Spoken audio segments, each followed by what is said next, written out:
रेहाना और रवि की शादी के बाद रवि के पास कुछ नहीं था।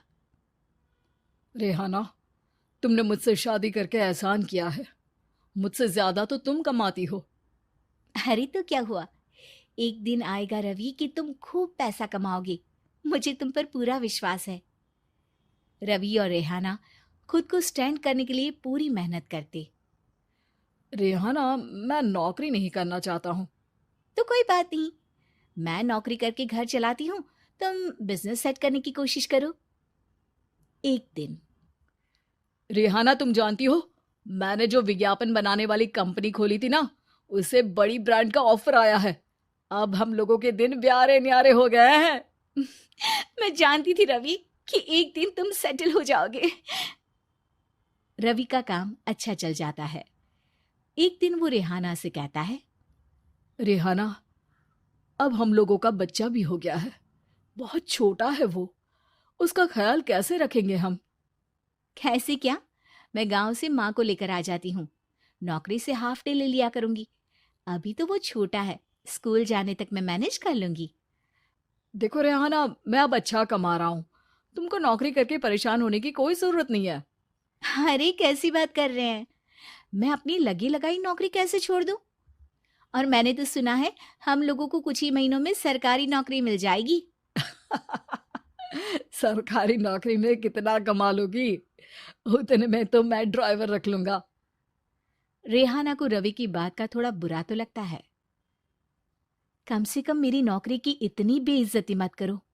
भूल गए, इसी नौकरी के बदौलत तुमने अपना बिजनेस खड़ा किया है।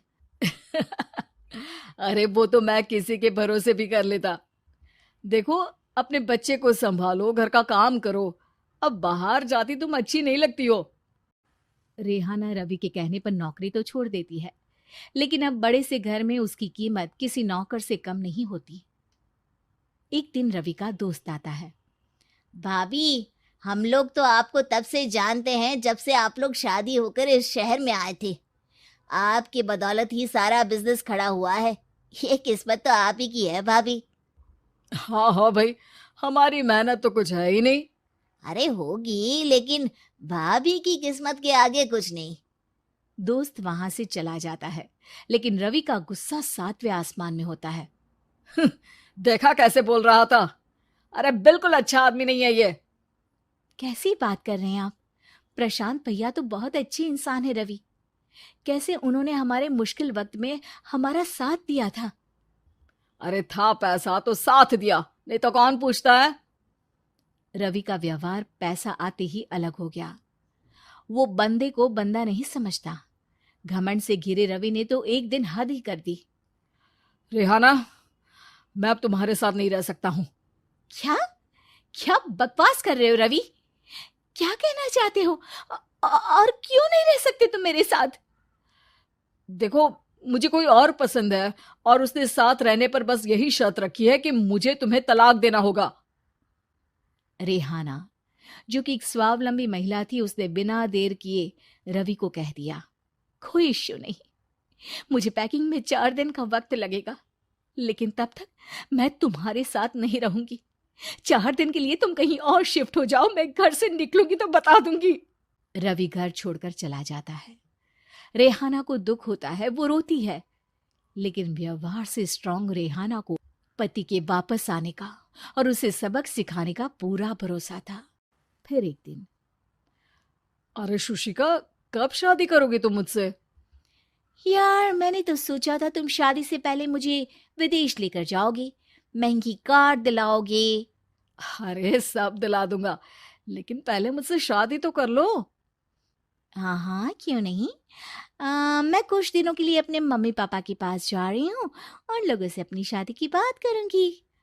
अरे शुशिका, कैसे रहूंगा मैं तुम्हारे बिना? अब तो शादी ही होने वाली है हम लोगों की। शुशिका रवि को छोड़कर चली जाती है। रवि घर आता है, जहां रेहाना को ना पाकर उसे सब अजीब लगता है। घर तो रेहाना के बिना कुछ नहीं है। बच्चे की याद भी आ रही है। चलो एक वीडियो कॉल कर लेता हूँ। रवि रेहाना को वीडियो कॉल करता है, लेकिन रेहाना फोन नहीं उठाती। रात को सोते वक्त मन कर रहा है मुन्ने को गले लगा लूं। चलो कोई ना, शुशिका से शादी के बाद मेरे और भी बच्चे होंगे। अगले दिन रवि ऑफिस जाता है, जहां टीना खड़ी होती है। सर, आपने अपने नए ऐड के लिए मॉडल की रिक्वायरमेंट डाली थी ना, मैं उसी के लिए आई हूँ। रवि टीना को देखकर खुश हो जाता है। अब शादी हो गई है तुम्हारी? नहीं सर, बस अच्छा सा हैंडसम और अमीर लड़का देख रहे हैं मेरे मम्मी पापा। रवि के दिमाग से तो टीना को देखकर शुशिका का ख्याल भी खत्म हो जाता है। अरे यार, ये लड़की मिल जाए कितनी सुंदर है। शुशिका तो इसके आगे कुछ नहीं है। आ, अब क्या तुम्हें ऐसा नहीं लगता कि मुझसे मिलकर तुम्हारी ये खोज खत्म हो गई है? आप तो 2 बच्चों की पापा लग रहे हैं। अरे नहीं नहीं, मेरी शादी तो हुई थी, लेकिन बीवी को किसी और से प्यार था, मुझे छोड़कर चली गई। खैर, टीना की दोस्ती रवि से हो जाती है, लेकिन 1 महीने बाद शुशिका रवि के पास वापस आती है। मेरे मम्मी पापा तुमसे मिलना चाहते हैं, लेकिन उन लोगों को ये मत बताना कि तुम पहले से शादीशुदा हो, और हाँ, शादी से पहले अपनी सारी प्रॉपर्टी तुमको मेरे नाम करनी होगी। अरे पागल, अब मैं तुमसे शादी ही नहीं करना चाहता। भला ऐसी लालची औरत से कौन शादी करेगा? तभी वहां टीना आ जाती है। रवि, ये पागल सी औरत कौन है? देखो, तुमने ही कह दिया ना पागल, तो पागल ही है। पता नहीं कौन है, कह रही है शादी कर लो, लेकिन शादी से पहले अपनी सारी प्रॉपर्टी मेरे नाम कर दो। बोल तो सही रही है। वैसे तुम जानती हो, मेरी एक सहेली है, उसके पति ने उसे पैसा आते ही छोड़ दिया, जबकि उसको खड़ा करने वाली ही मेरी सहेली थी। और मुझे भी भरोसा नहीं है। अगर मैं भी तुमसे शादी करूंगी तो तभी जब तुम मेरे नाम अपनी सारी प्रॉपर्टी कर दोगे। अरे हाँ हाँ, क्यों नहीं, बिल्कुल कर दूंगा। रवि और टीना की शादी की तारीख तय हो जाती है। वो अपनी सारी प्रॉपर्टी के कागज लेकर शादी वाली जगह पर पहुंचता है, लेकिन वहां टीना आती नहीं। रवि टीना को मैसेज करता है। कहाँ हो? सॉरी, मैं तुमसे शादी नहीं कर सकती, मुझे तुमसे भी ज्यादा पैसे वाला मिल गया। रवि को गुस्सा आ जाता है। वो गुस्से से सारा डेकोरेशन तोड़ रहा होता है कि वहां रेहाना आ जाती है। सर, क्या हो गया? क्या डेकोरेशन पसंद नहीं आई आपको? अ, तुम यहाँ क्या कर रही हो? मैं यहाँ की डेकोरेटर हूँ। क्या आपको पसंद नहीं आई यहाँ की सजावट? रवि दौड़कर रेहाना के गले लग जाता है। मुझे माफ कर दो रेहाना। रवि रेहाना के गले लग जाता है और रेहाना टीना को थैंक्स का मैसेज करती है।